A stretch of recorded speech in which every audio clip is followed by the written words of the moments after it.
everybody. Welcome to another episode of the Nostalgia Trap podcast. My name is David Parsons, and as usual, I am excited to bring you another conversation with another interesting and intelligent person. My guest today is Josh Mason. Josh is a professor of economics at John Jay College, which is part of the CUNY network here in New York City. Josh is one of only a few economists that I know in real life, so it's exciting to be able to sit down with someone like that and pick their brain a little bit about economic matters. But Josh has a really great story to tell about his life, coming from a Quaker family and his life in left journalism, his meeting his mentor, Doug Henwood, who I know probably a lot of listeners to this show know Doug Henwood's stuff. So it's a great conversation. I hope you enjoy it. Me and Josh Mason talking it out. If you are looking for more episodes of the Nostalgia Trap, you can find more on iTunes. You can find more on nostalgiatrap.libsyn.com. You can go to Stitcher.com and download an app onto your phone and get all the episodes. And of course, if you like the Nostalgia Trap Facebook page, you'll get updates on new episodes and all sorts of other stuff. Thanks so much for joining me again. This is me talking to Professor of Economics, Josh Mason.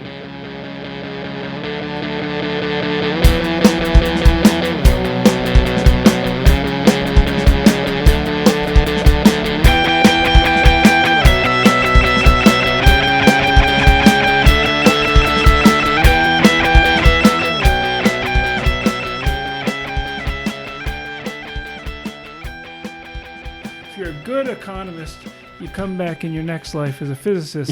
If you're a bad economist, you come back in your next life as a historian. God! That's kind of the mainstream, the orthodox view of things. As a historian, I must have been a bad economist in a previous life. That's funny. Yes. You know what? I don't dispute that. Actually, if I did like a past life regression thing and I found out that I was a terrible economist in a previous life, I think that would like pull a lot of pieces together for me. Actually, so I wanted to talk to you a little bit about just what's happening right now in terms of politics. I know we'll come back to economics, but the Republicans, I can't really ignore the fact that the Republicans just took both houses of Congress.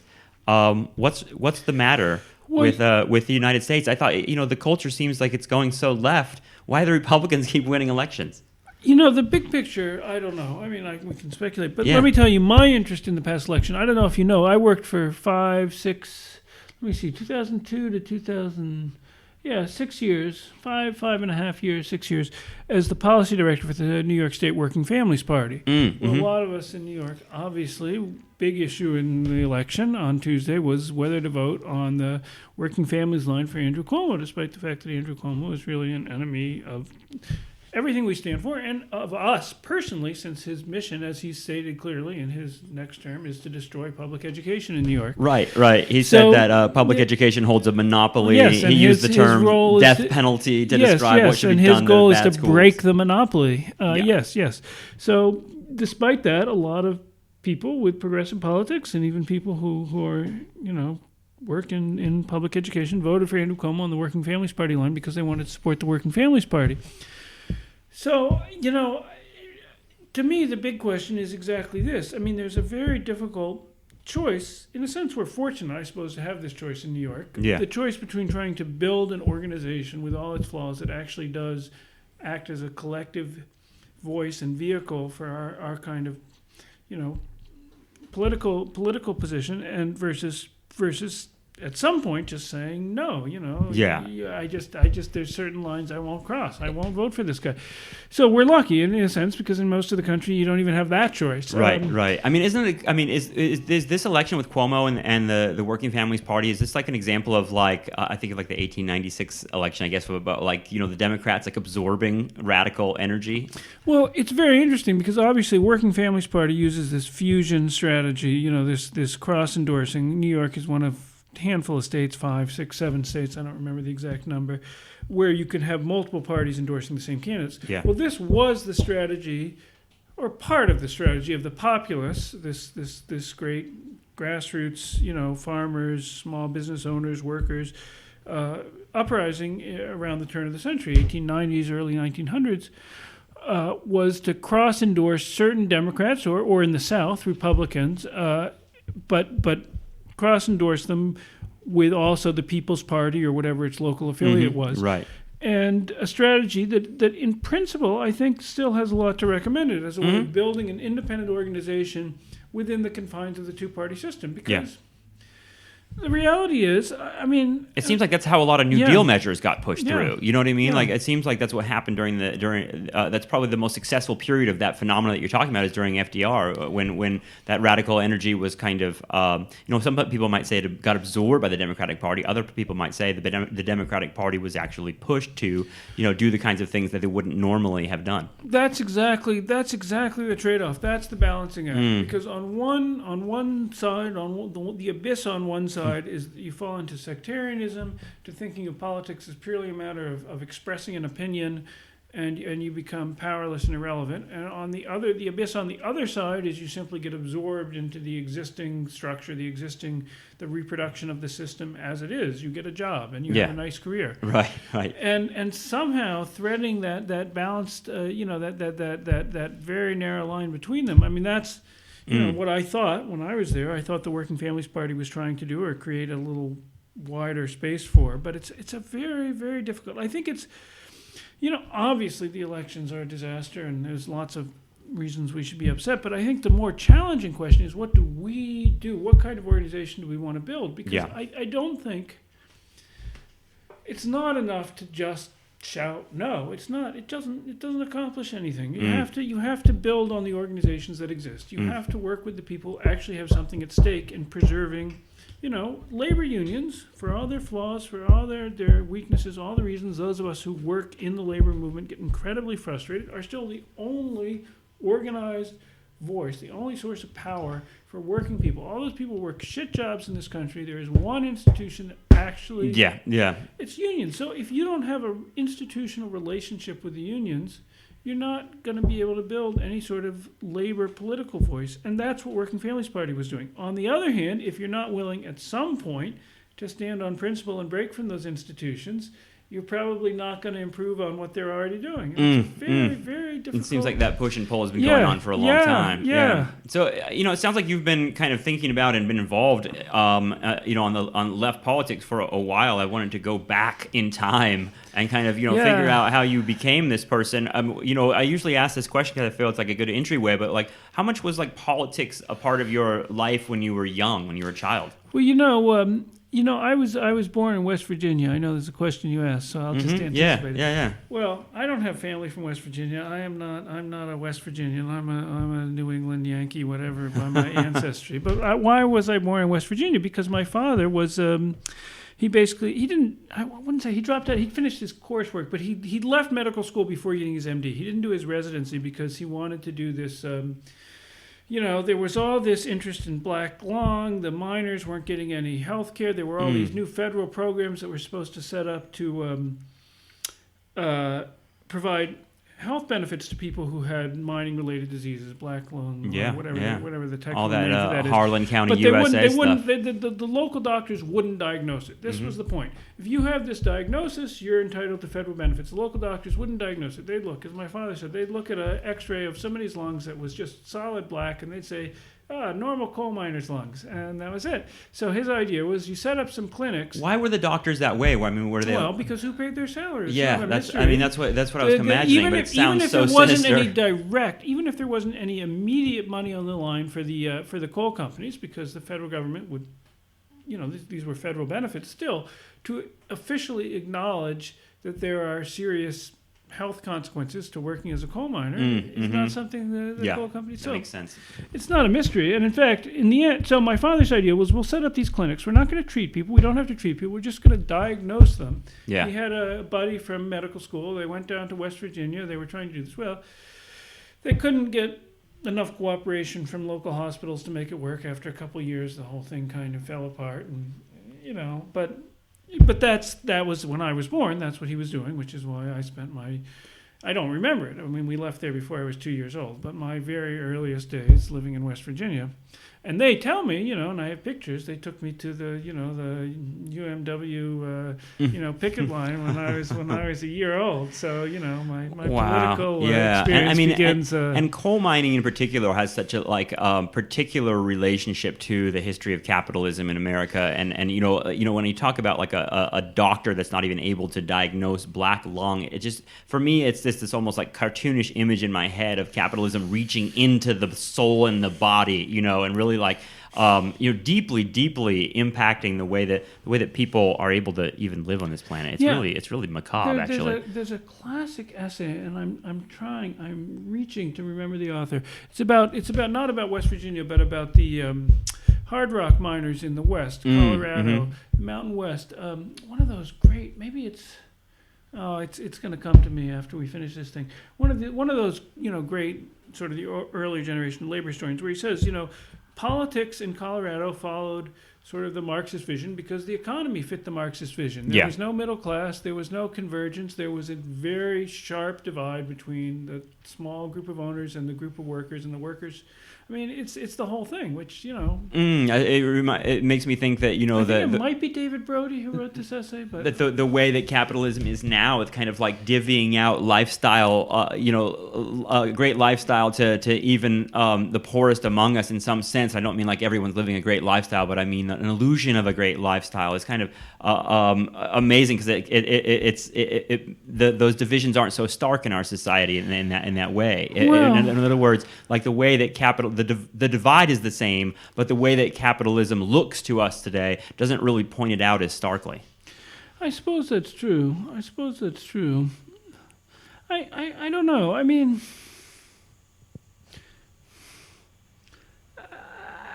at the end of the day, the person who collects profits is the person who gives the orders, and the person who receives a wage is the person who takes the orders. Yeah. And that's a pretty stark division. That's what I mean, is that the division is still there and as present, and if not more so than when we think of almost pre-industrial or semi-industrial areas like that, even like slave plantations, it seems like the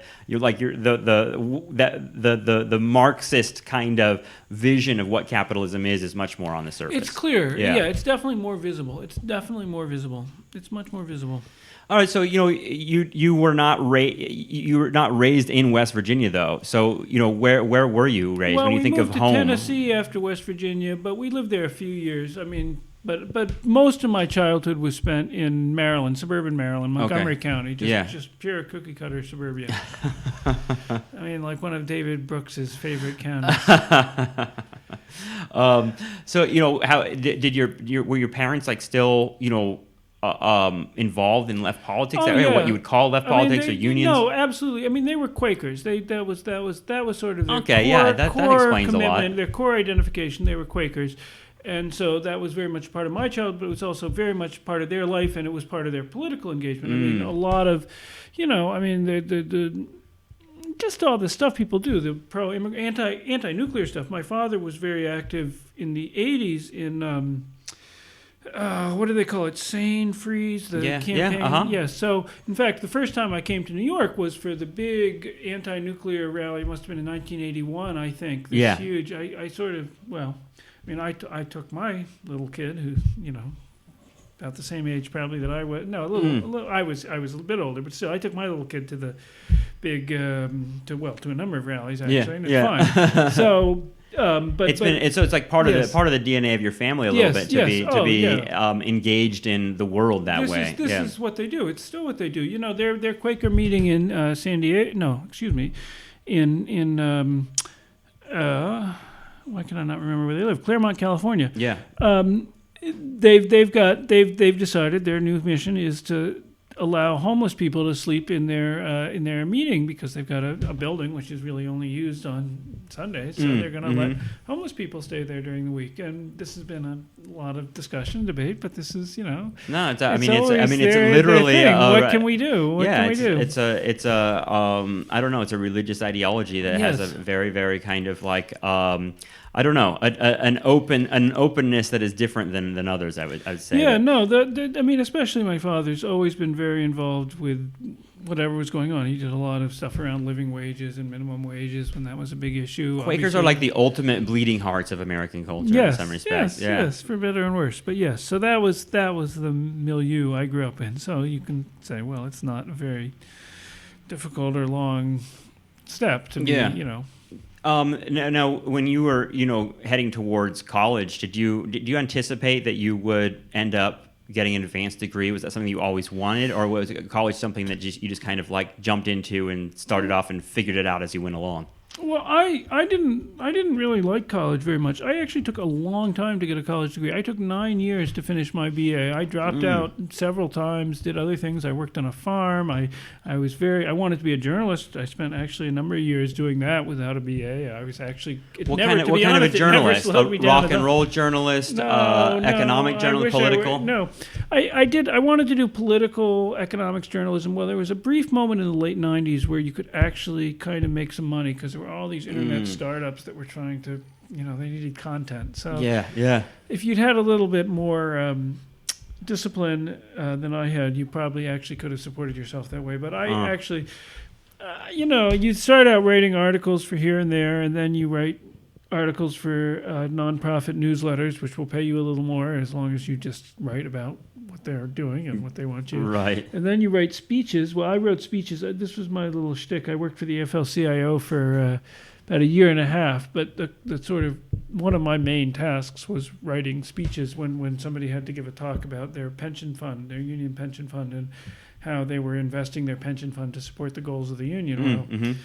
The guy giving the talk doesn't know. The regular speechwriter doesn't know. So I was the guy who came in and wrote something about that. Wow, so, I had no idea that major unions had speechwriters like that. Oh, believe me. Well, I mean, it makes sense as they're political institutions in a sense, right? Yes. So is that largely what you were doing for a while, like working for unions? It sounds like you've had some jobs. Years. I did that for a couple of years. I worked for In These Times. I was their book review editor for a little while. I got fired from that job, which is a funny story.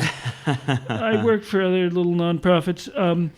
We could talk about it. It's a funny story, so I can tell you the In These Times story if you want. Well, okay, so this was after I worked for Doug Henwood. And Doug, I should say, in terms of like this story, Doug Henwood is the guy in terms of who put me on whatever path I'm on. I give him all the credit. But after I'd worked, I was his research assistant for about a year.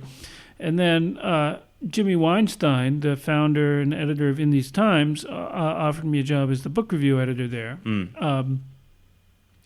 Jimmy's an interesting guy. He was an old CP guy. He was quite wealthy. His family owned a lot of property in New York and in Cuba. He had a funny story about going down to Cuba after the revolution because the Cuban government, they expropriated the property of Americans in Cuba, but they didn't expropriate it without compensation. In fact, they were willing to pay compensation. And if you would come down now, a lot of the property owners would not accept it because that would be legitimizing it. But some of them did. And so Jimmy, on behalf of his family, went down to Cuba, but he was the only person in this sort of contingent of American real estate owners accepting whatever check the Cuban government would give them, who was actually delighted to be there and having a great time. Wow. So that's great. But yes, so he's many admirable things about Jimmy Weinstein, but he was not a great person to work for. In These Times was the third magazine he founded. The first one was Studies on the Left. The second one was Socialist Revolution, that later became Socialist Review, and then after that became, when Gina Neff and whoever else was editing it, had some other even more innocuous anodyne name. And then it becomes. But then he started In These Times, and it's still going, isn't it? Yes, it is. Yeah. Joel Blyfus, who was there when I was there, is still keeping the place going, which is quite amazing. But so editorial turnover was quite high. But yeah, he hired me, which I appreciate. It was a horrible place to work. In part because it was clearly an institution in decline. There was a big office that was sort of half empty, more space than they needed. Jimmy owned the building. He was sort of waiting till the property values went up enough and he could sell it. He was always very pleased with his acumen as a real estate investor as well as a leftist and magazine editor. That's real estate investor and dedicated communist. Yes, very much so. Yes, he was an actual CP member when he was younger.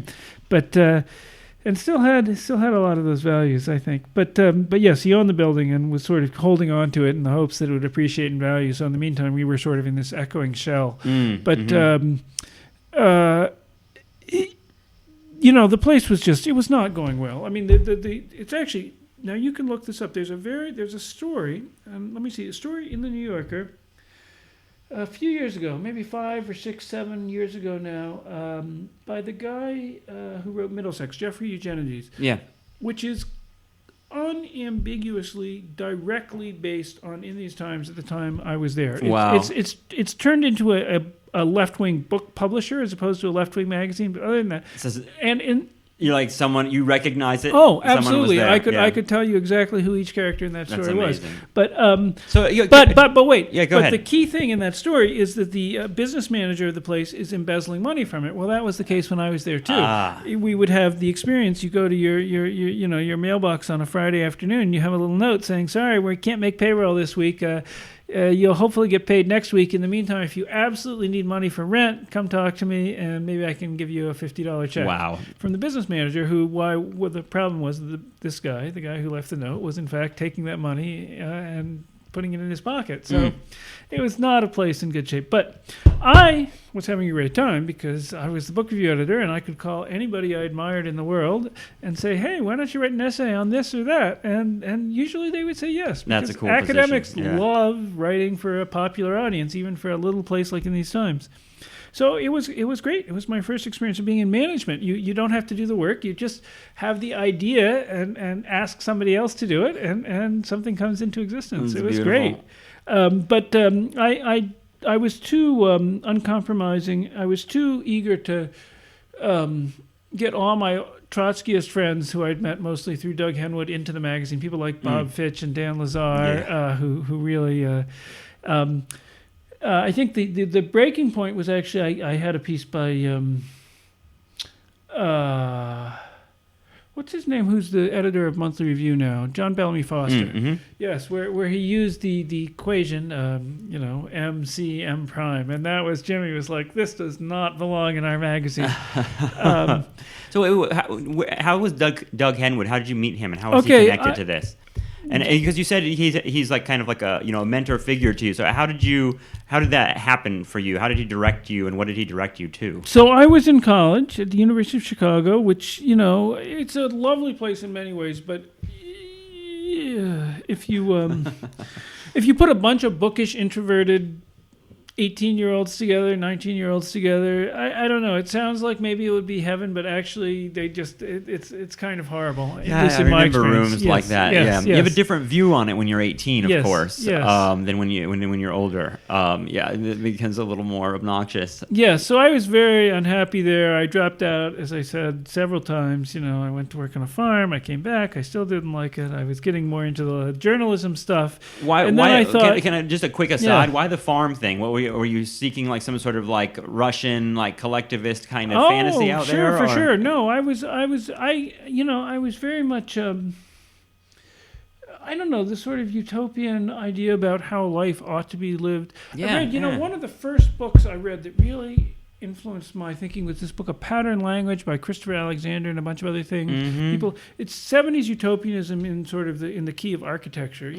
It's sort of like it's an architect writing about like how do 70s utopianism in the key of architecture. Yes. I love that. It's like how do we build society in a way that actually suits human needs? And he's starting from the sort of the most global level, like what should the optimal size of the political unit be? It sounds and like all the way down to like what Fuller. Mix of chairs should we have in our dining room? Right. Yes. It's that vein of things. But I read geodesic domes. I was just so I wanted to, and then you read Thoreau and all that other stuff you read when you're 18 years old, there are and you a lot think, of I want to academics that have live this. my life in a more authentic, way. And then obviously the idea of working on a farm is very attractive, which honestly it was kind of great at least for me at that moment in my life. It was actually. Did you go live with people that were already farming, or did you go? It was a farm. They hired teenagers, college-age people, early 20s, post-college people as cheap labor because people in that demographic would like to work on a farm. Sure. And so you hire them. Yeah. You pay them a little bit of money and give them a cabin to stay in. And this is in the like hinterlands, Chicago? No, it was in Pennsylvania. Okay. Rural Pennsylvania. Yeah. Kind of the south middle of Pennsylvania. Quaker people? No, just random people. Random farm people. Yes. Yeah, it seems like I talk to a lot of like people in academia that are like, well, if I wasn't doing this, I would be on a farm somewhere. You know, like they're that utopian dream. I still it makes sense that there's a confluence between those two impulses. Yes. You know?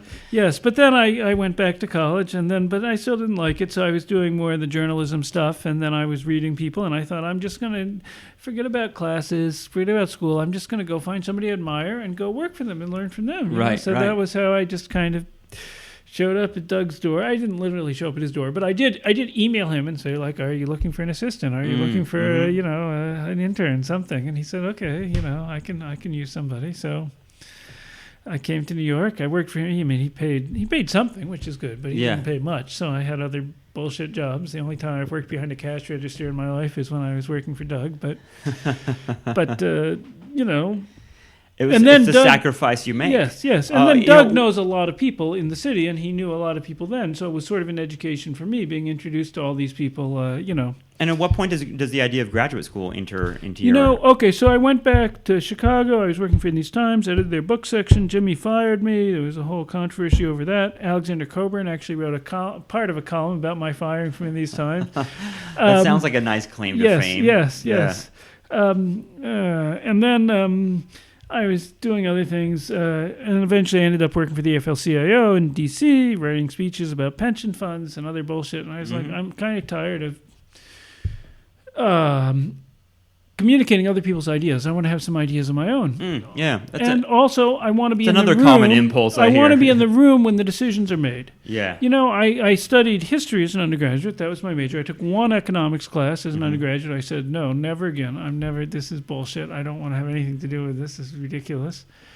So I was not interested in that. But I'd studied history. I thought about sociology. But then I thought, I want to be in the room when the decisions are made. And who's in the room? Well, the lawyers are in the room. So I could go to law school. I don't really want to go to law school. But the other people in the room are the economists.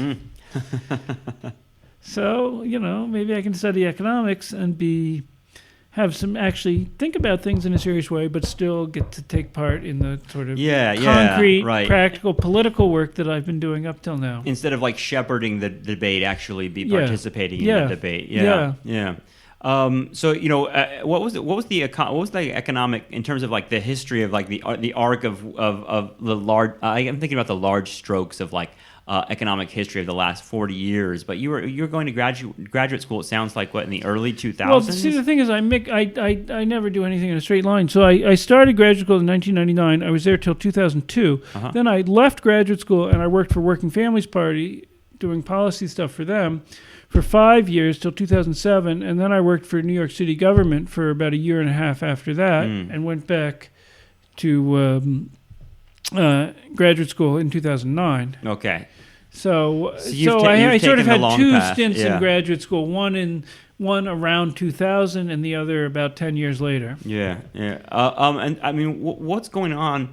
What was going on economically in the country during the time that you were in graduate school? Because it seems like that, when I think about like the late 90s, I think about like the .com crash and kind of like the end of the first wave of hysteria about what the internet was going to be. Well, it's interesting because there's a very nice parallel. I mean, when I decided I really wanted to go to graduate school, I went with Doug Henwood, to the IRPE summer camp, Union of Radical Political Economists. They used to have this summer camp, this little sort of, it was literally a summer camp that they just got a bunch of economists together, and there'd be kind of some panels and discussions, but also a lot of drinking beer around campfires and all that stuff.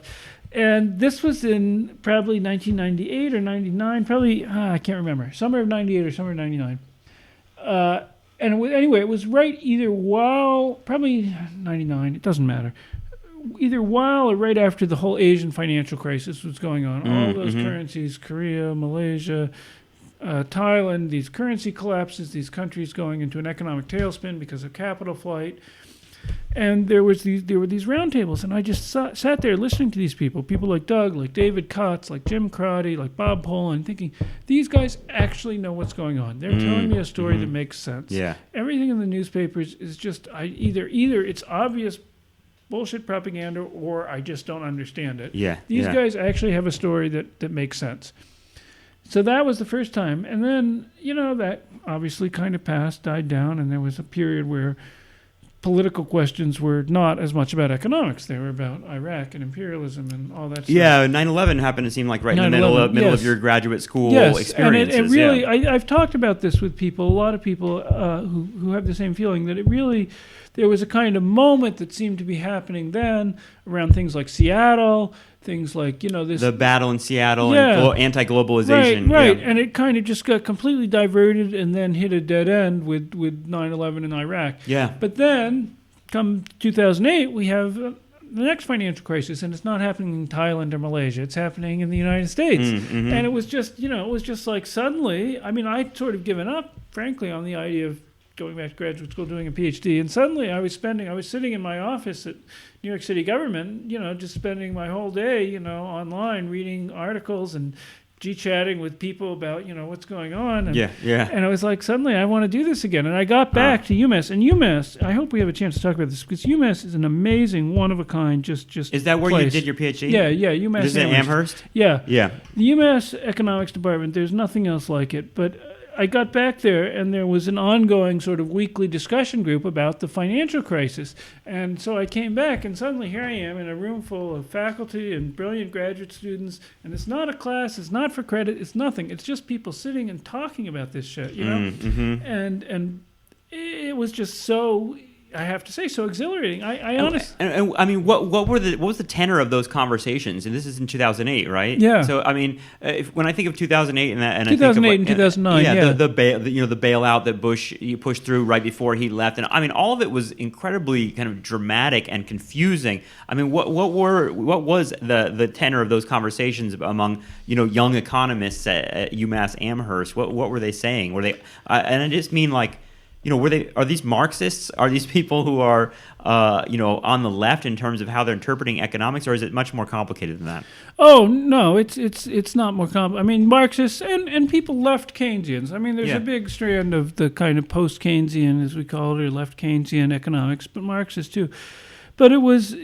I mean, honestly, I think for a lot of people, there's a certain sense of vindication, a certain sense that we've been saying this system is complex, it's unstable, it doesn't just reliably, automatically deliver the outcomes that are best for everybody, and suddenly everybody kind of agrees, yes, that actually is the case. But it's also just the sense of trying to understand things in real time and having a lot of just learning a lot from like everyday's headlines. I mean, it was... Yeah, and figuring out like why it crashed. Like, I mean, I don't know a ton about it. I'm one of those guys that like I was talking about, that's like a historian, tries to kind of frame things in a very simple way so I can communicate it to students in a historical way. This is what happened. When people ask like, why did the economy crash in 2008? I get the sense it had something to do with housing. Like that seems to be like what everyone's squawking about. Is that right? Well, I mean, yes, it's... Because we're still in the same crash, it seems like. I mean, the first thing that people kind of realized is that we don't... I mean, I have to take a step back. You have to say that we don't have a stable system where we simply have a certain amount of resources, a certain amount of stuff, and the question is just what is the most useful purpose to put that stuff to, which is the way... If you think like an economist, you tend to think about these questions. There's actually a huge coordination problem, as we say. There's a huge problem of how do we organize the activity of all of these millions of people in a way that actually fits together and doesn't. And then the other sort of fundamental Keynesian question, that it's how much money people are willing to spend that determines how much actually gets produced. Yeah. And there's many factors that will go into that. How much confidence people feel about the future, how easy it is to get credit, and so on. I mean, honestly, it would be a whole other conversation about what happened. But the important question is not what happened for now, but what what questions does it raise? We have to think about the financial system as being something important because, honestly, and it may seem crazy, but the way most economists thought, and many academic economists still think about the world, the financial system actually just isn't very important. It actually is kind of an irrelevant side detail. The important thing is how much stuff you have, how much physical stuff you can produce by combining your stuff with somebody else's stuff, and what is the optimal set of combinations, and how much do you want to consume now versus the option of consuming more later. Those sorts of questions, and the question of money commitments, money payments, what sort of money obligations people have, lending, borrowing, the value of assets. Do a lot of mainstream macroeconomists, certainly probably a majority of them in 2007 and many today, those questions seem like kind of they're details, they're incidental. You don't worry about them. And after 2008, it was much harder to say we don't need to worry about that stuff, and that's what made the conversations more interesting. Well, I think about Occupy Wall Street when I hear what you're saying, because it's kind of like Occupy Wall Street was this kind of popular expression of like we know what the problem is, that it's the financial system and the corrupt way that's connected to the U.S. economy. Yes, that's right. That's one of the really exciting things is that this sort of intellectual focus on finance and the institutions of finance and the people who control it and the people getting income from it. There was kind of this political movement at the same time that was sort of focusing on the same set of questions. I didn't do as much as I should have for sure, but I went down a few times to do these sort of informal classes, discussion groups, whatever, teach-ins at Occupy Wall Street.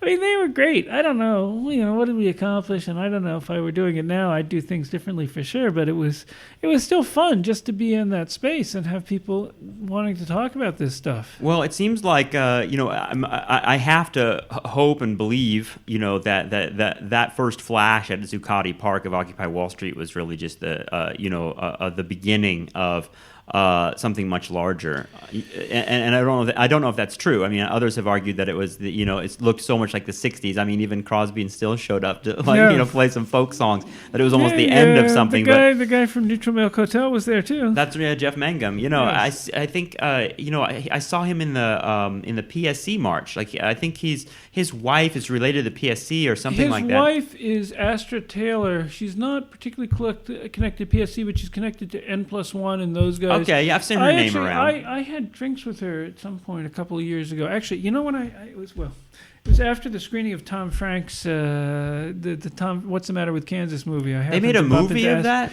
Yes, they made a movie of that, and I went to a screening of it 2 or 3 years ago, whenever it came out, and Astra Taylor happened to be there, and we had quite a few beers afterwards. But what did you think of What's the Matter with Kansas and that idea? Because it's been so roundly. The movie was much better than the book, frankly, and I hope Tom doesn't listen to this podcast. But the book is problematic. The movie was quite good. It's a documentary.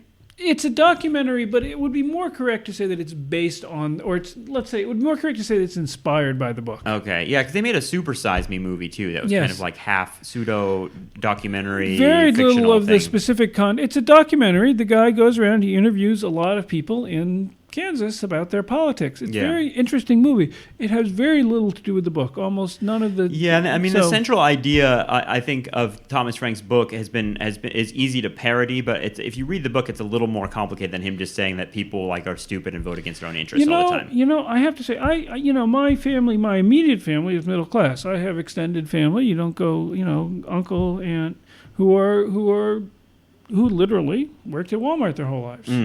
They're also the fundamentalist Christians in my family. Yeah. It's not the Republican voters? It's extremely... I don't know. I don't talk about politics with them. But it's very clear what's going on. You have a shit job. And, it makes me sad. My uncle is a very talented, artistic guy. He always, childhood memories, the gingerbread houses he built, these incredible, elaborate constructions, all the sort of decorative stuff he did around the house.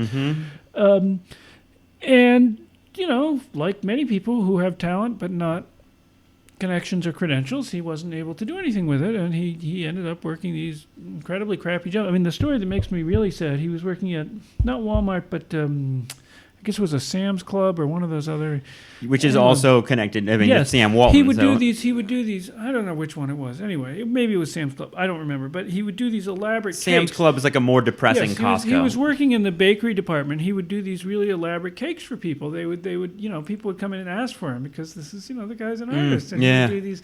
And then at some point, the word got up to management that people are coming in and asking for these special fancy cakes, and the word comes down, no, you can't do that. You have to give one of the standard cakes. We don't do any custom decoration here. Wow, what a pure example of capitalism! Yes. Yeah, snuffing out the candle of human creativity. Exactly what it is. We get this idea though that capitalism unleashes human creativity and expression. In the culture, that seems to be a very ripe idea. That within capitalism, you can create anything, and be an artist. When I tell this story a lot. I don't know if I said it on the podcast before, but when I was at Occupy Wall Street, Alec Baldwin was there, and he came down, and he's like kind of a notorious left liberal celebrity, I guess, and he's on camera. And I saw the clip later, and he's on camera, and someone asked him, are you an anti-capitalist? And he said, oh, no, I don't think anyone here is an anti-capitalist. I wouldn't want, the next Steve Jobs not to be able to tinker in his garage and invent something and be able to sell it.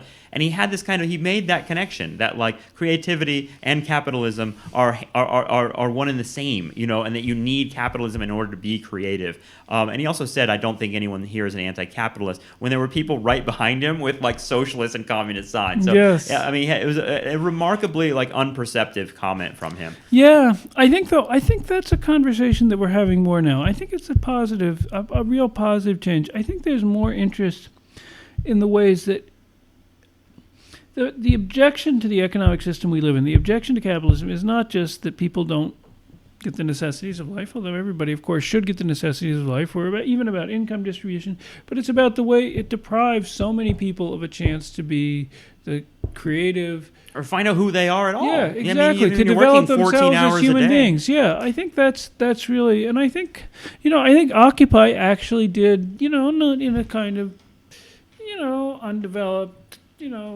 inchoate way, but that was kind of the idea that was being developed there. That this is about the people that were into Occupy. I don't feel like are necessarily coming out to vote for Democrats. No, and that might explain a little bit of what's going on. It doesn't necessarily mean that radical energy is gone. It just means they're completely disengaged in the two-party system. Well, the numbers here in New York were very clear. The turnout for Howie Hawkins and the Greens was huge. Yeah. I personally, I should have to say, I don't see much future in the Greens as a political vehicle. I think there's some real severe shortcomings to the lack of structure that I see there. But the fact that it shows a certain desire on the part of people for a different kind of politics, I think, is very important. Yeah.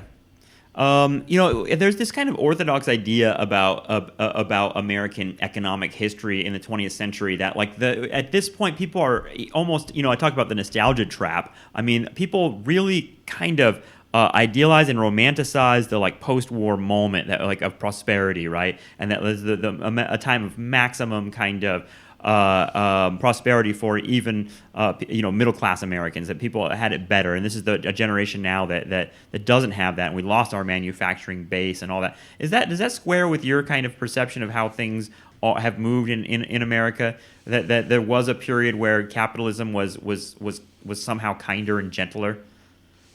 For me, it's kind of difficult to say that. I look at your face, and you're like, Well, I know it's a tricky question. I mean, I think what we do know, there's a couple of things that we know. There was an alternative to capitalism, perhaps not an attractive alternative to us, but an alternative that was perceived as an alternative and threatening in the form of the Soviet Union and countries associated with the Soviet Union. That's one.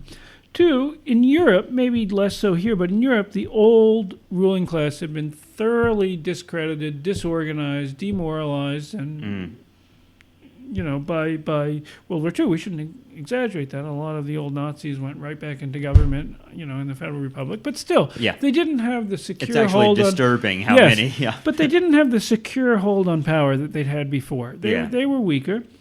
And then, so you're saying the United States had to, its ideological competition with communism was literally a push to make capitalism somehow more. Oh, they had to. More productive for the American people. They had to. And the same goes. Obviously we had decolonization, a huge win for humanity that we don't talk about nearly as much. But the end of the old European empires.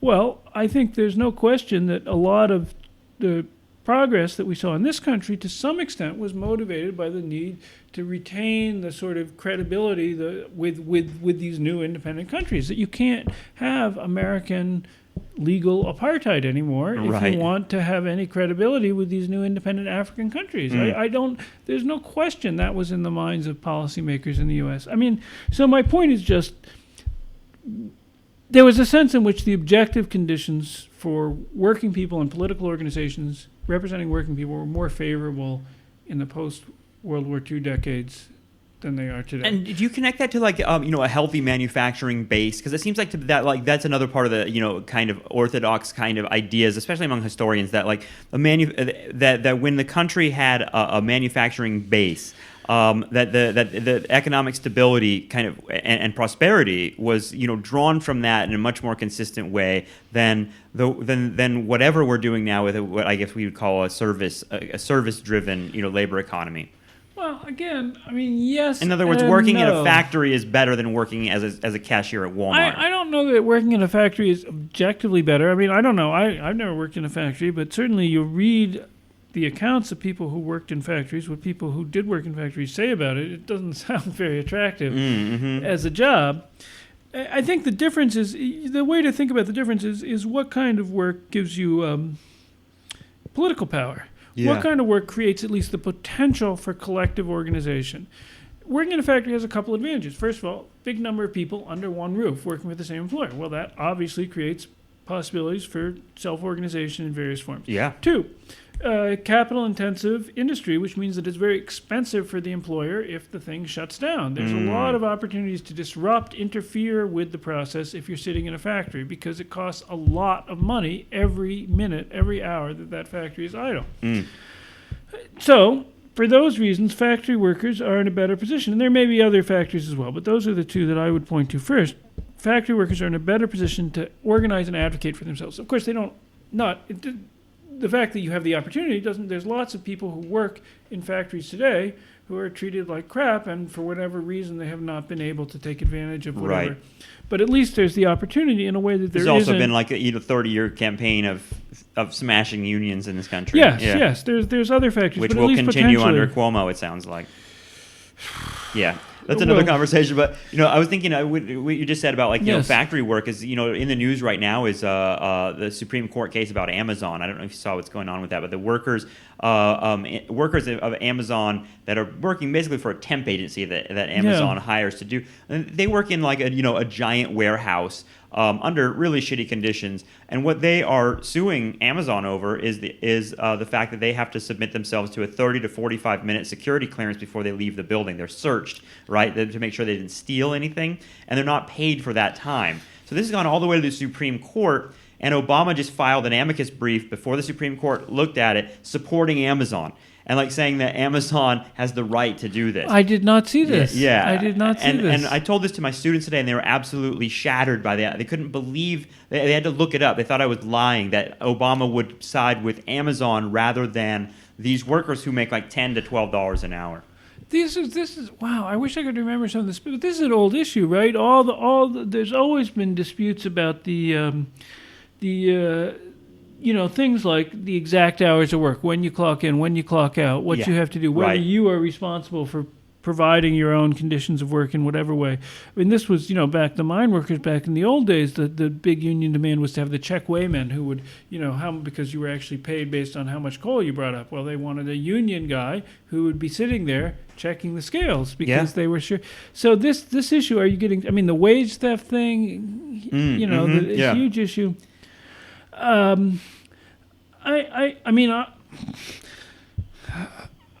don't know, but it's, you always think it's a good thing that at least the fact that we're even hearing about it is already a positive thing. Right. But it also, it's a tricky question. I don't have an answer to this question, but I think it's a question we should be thinking about. How much weight do we want to give to legal protections in these cases? How much does the law matter? How much does the NLRB matter?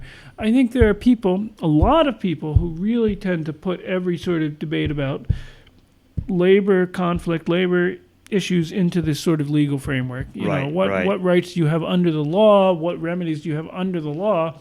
When in reality, the only reason you have any remedies or rights under the law is because somebody fought for them outside of the law at some point historically. And even today, in many cases, especially in the case of labor law, the law is not going to do you any good at all unless you can impose some direct costs on your employer. Yeah. But on the other hand, you wouldn't want to go all the way to the other extreme either and say the law doesn't matter, because clearly it's a source of power, at least in some cases. So.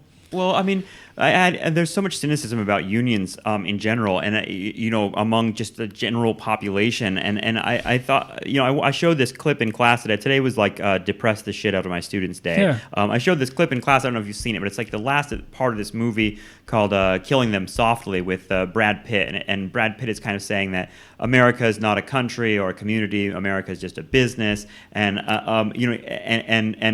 they found that notion to be very cynical. But at the same time, they felt realistic about it. But someone raised their hand and said, she said, it's sad because unions have historically been the only kind of force against that idea, against that just America is just a strict kind of business. But at the same time, she said the tragedy of unions is that they're the same today, that they operate under the same principles of capitalism. And I didn't know if I agreed with that. I wondered what your take on that idea would be. I mean, no. I just mean that like people generally think of unions as like a very negative thing. One of the guys I met through Doug Henwood back when I was working for him was Bob Fitch, who was very important for me. I used to spend a lot of time in his apartment, or just hanging out, getting coffee, lunch, talking with him. Very big part of my early education. But Fitch, brilliant guy, but he really had come around to this point of view. He used to say he'd written about 3 great monopolies, in his life. The monopoly of labor, which he wrote about in The Assassination of New York, which is a great book. The monopoly of land in The Assassination of New York. The monopoly of money that he wrote about in some of his early work. And then he was writing about the monopoly of labor by the unions. And he wrote this book, Solidarity for Sale, this extremely hostile book about labor unions, but he really took this view that they're really on a level with the owners of money and the owners of land in our society. And I can't Me go neither. there. I've never really been able to do that either. There's a difference. There's a fundamental difference for all their profound problems, for all their flaws, for everything, and frankly, all the distortions that come from getting kicked around for 30 years, which is, more than that, which is what the situation unions are in. They're the only institutions with any real power and resource in society that do still answer on some level to ordinary working people.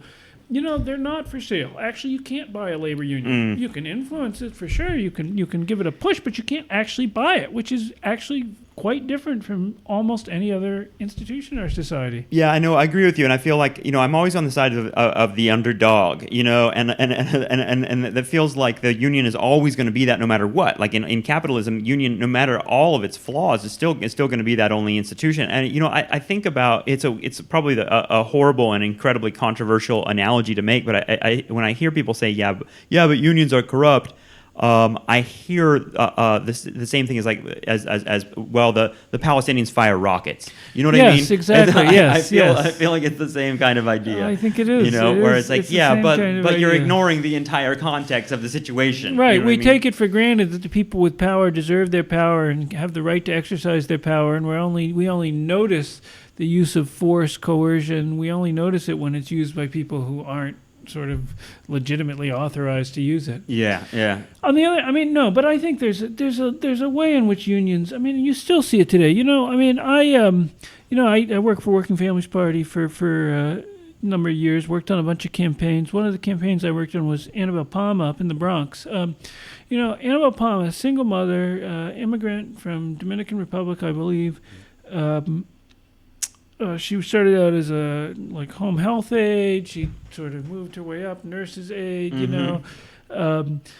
she was an activist in 1199. Well, that was the union that represents healthcare workers in New York City, still is. So she became active in the union, became a rank and file member who, somebody noticed, said, you're good. We'd like to give you a staff job. She became an organizer. She became an official in the union. She ran for city council. She won. She was actually, one of the, 3 or 4 people who was seriously in the running to be city council speaker. This past time, she didn't get that job. But still, the fact that somebody like that from that background could be in that position, it absolutely would not ever happen without the labor movement. Or if it did happen, it would only happen because you completely repudiated and screwed over the people you grew up with. Whereas the labor movement gives you a chance to actually rise with the people around you. There's nothing else that does that. There's nothing else. Yeah, I think that point needs to be kind of articulated in a different way as we move forward. However it is articulated, what I mean is that unions are a democratic institution. In other words, they're like kind of the most democratic institution that anyone can participate. That's right. And get entryway into real power. Right. I mean, in a certain sense, unions at their worst, the worst thing you can say about them is they just look like the rest of our society. Yeah. but they're not all at their worst. There really is a way they create space for people. And I've seen enough people, people who, like unions, and there's a lot of variation. I mean, anybody who spent time around the labor movement knows this, but a union like Communications Workers America, CWA, I mean, that's a real rank and file union in the sense they have elections. People get voted out of office. It's not some kind of sinecure. You get in, you get out, and so you have these guys, they're linemen. That's what they do. They've worked that their whole life, but they're involved in politics. They have opinions. They're coming, It's a space for that our society just doesn't offer most of the time. I'm reading and studying with my class Studs Terkel's Hard Times book, which is oral history of the Great Depression, and like you hear from a lot of people in unions that talk about these like political salons of workers. They literally after work, during work, before work. The union meetings are these places where the rank and file of factory workers, people that are dismissed by our culture and by our society as ignorant people, are holding court on really complicated political and economic issues, and it like kind of gives the lie to that idea. That's right. Yeah, that's right. That's absolutely right. That's absolutely right. And you can say, well, most of the time unions aren't like that. Well, most of the time they aren't, but they at least create the possibility of that. When we have when I think of people that are working class people today, I think of service workers, and we have this movement right now around like minimum wage and $15 and like, it seems like a movement of fast food workers kind of happening and Walmart. I feel like there's this union called the SEIU, right? That kind of are they at all the hope for like becoming an umbrella union for all that energy? Man, SEIU is the great story and tragedy of the labor movement over the last however many years. I mean, SEIU, you go back 20 years, was a union that had some real possibilities, but was pretty in bad shape. I mean, a lot of what they had was building service workers. These building service locals, they were little personal fiefdoms. You'd have some guy here in New York. It was Gus Pavona. He runs the union. Nobody else gets a word in. His family members are the staff. If you complain, you're out of your job, or worse, he'll have people come and beat you up. That definitely happened. Yeah, it was terrible. Same thing goes in Detroit. It was Paul Policicchio. All over the country, there was always somebody who ran that little personal thing. Yeah, it was the worst. Andy Stern came in. Well, actually, before that there was John Sweeney, of course, came out of SEIU. But Andy Stern came in, and he really changed that place. Now, they'd always had the healthcare side, which was better, but he cleared out all those people from the building service side, and he really built the healthcare side and other sectors they hadn't even been in before. I mean, just these incredible organizing campaigns. He really made it into an organizing union. I mean, it was an amazing transformation. At some point, obviously, things went very wrong with Andy Stern, and people still debate what happened, but it became this personal thing with him, and these extremely destructive fights, first with the California Nurses Union, then with his Sal Roselli, who was sort of the guy who ran SEIU healthcare on the West Coast, came out of Las Vegas, I believe, but then ran the big California local of SEIU for healthcare workers, and there came this intense conflict between them. Sal Roselli tried to break off the California healthcare workers local from the rest of SEIU, this enormous fight where essentially both sides were trying to basically side with the employer against the other union. God.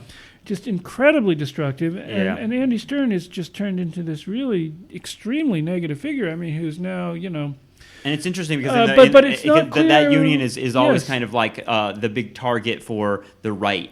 It seems like I hear about that the right, likes to talk about that union a lot. Well, yeah, because for a long time they were the union that was growing and organizing workers. Of course the right would talk about them. And, I don't think the story is over there, and maybe things will be different now.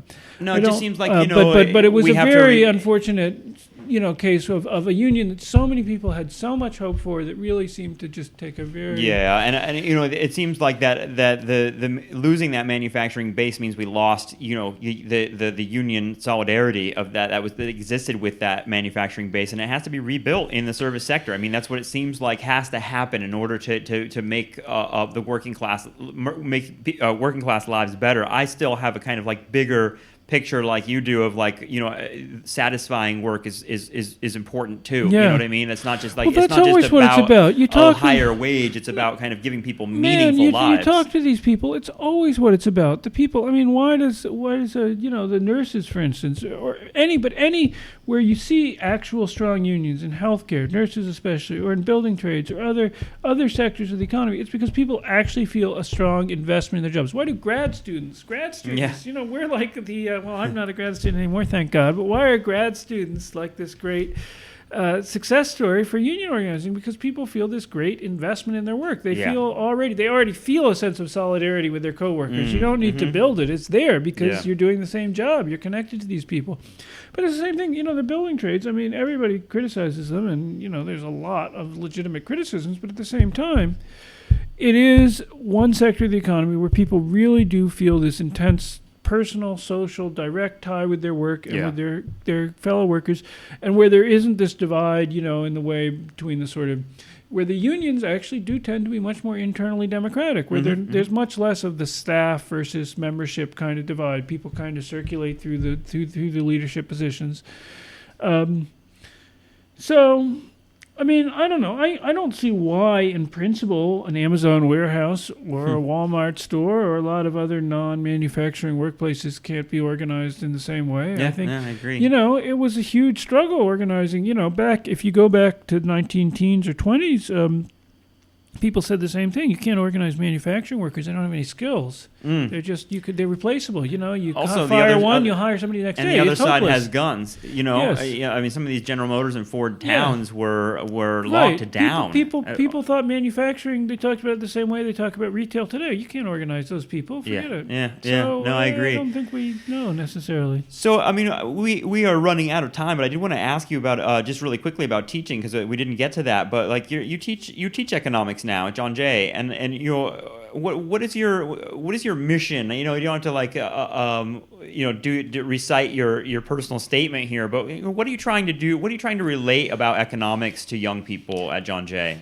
I just want to help them think about the world. I mean, it's just about a matter of concrete skills. I want them to be able to pick up the business section of the newspaper. Well, first of all, I want them to make that choice in the first place, but to pick it up and understand what they see and be able to think about it critically.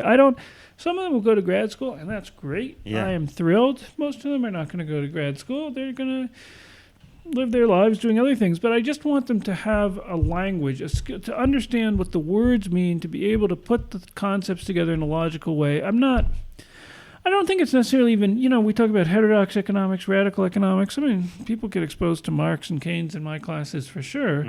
But it's not mainly about that. It's just about giving you the language. When somebody says, the Federal Reserve is concerned about unemployment falling 2 points and is worried that they may have to raise interest rates. What is that about? What's going on there? I just want them to understand that sentence, be able to parse it, think about what the logical connections are that are being implied. I mean, no, I think that's a noble goal. I mean, it's not, and that that ends up being a political project in almost a roundabout way, in just the sense that you create a more educated population. I feel like in terms of politics in this class I'm teaching on the Great Depression, I told my students today, if nothing else, I hope that they, whenever anyone calls Obama a socialist, I hope they're able to laugh in their face and explain why that's an absurd notion. Yes, just be able to recognize some obvious nonsense. Right. That's a big first step. Josh Mason, thanks so much. I appreciate talking to you. Yes, thank you.